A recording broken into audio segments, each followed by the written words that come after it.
with Joey Evison. Joey, obviously not much of a day to talk about today, so we'll leave this out for the moment. But a new contract signed. Tell us your feelings about that. Why you committed yourself to Kent? Yeah, really happy to sign on for another 2 years. I've obviously really enjoyed my last 3 years down here in Kent.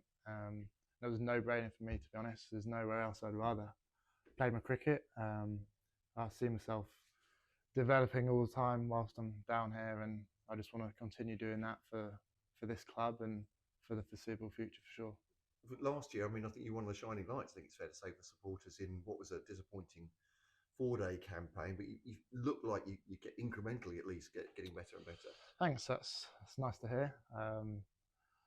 I do feel like I'm doing fairly well at the minute. This season's been a bit tricky personally, after my injury earlier in the year, but hopefully I can stay injury free and keep making match winning performances for the club. Yeah, like I said, as a team it's not been too good, but hopefully next season and onwards is going to look really bright for us. So that's the plan. How do you see yourself now? I think probably more people thought of you as a bowling all-rounder when you came to the club, maybe. Is it turning the other way around now? I've always seen myself as a battery bowls really, but that was I've been an opening batter throughout all my age groups. But when I was younger, breaking through into the Notts team, it was hard to get up the order with the bat. So that's probably why people thought I was more of a bowler.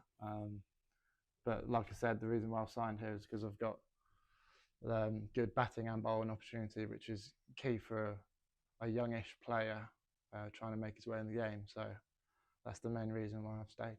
You're given more responsibility, I suppose, last year, weren't you, going up the order, batting 5 and 6?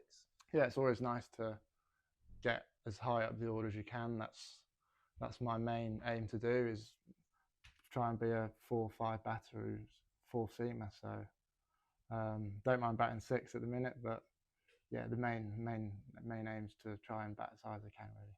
I remember we talked a few weeks ago, and Adam Hollyoake was saying about the important knocks that you've played. I suppose when you're defending more, not just attacking the ball, which I know you like to do, be more flamboyant. But how much has that sort of led into your development as well? Yeah, it's made me develop quite quickly really. I've had to be quite not versatile, but I've had to try and adapt to different conditions, different situations in games, and it's really what I pride myself on really. Trying to be a player who can go through the gears, especially in white ball format, and batting with the tail in the red ball format. But yeah, I try and have a good tempo when I'm batting, but I don't mind trying to stay there as well, which is what I've had to do a couple of times this season. And T20 is always a learning process, isn't it? It almost seems season by season things have to change for bowlers and for batters. How have you found that? Yeah, T20 is a fast evolving game. Changes year on year really. But yeah, I feel like I've had a couple of opportunities this season with both bat and ball. I feel like I've done pretty well. So really pleased with how I'm going in both formats really. You went for like 6 and over in a game which was 200 plays 200 at Somerset, didn't you? And then that 48 not out against, which effectively steered Kent home against Sussex at home. Yeah, that's my main goal really, is to contribute to match winning games. Yeah, obviously that was my first game back from injury, that Somerset game. So I wasn't really expecting to go to run a ball, but I'm pleased with how that came off, and obviously pleased with that Sussex knock as well.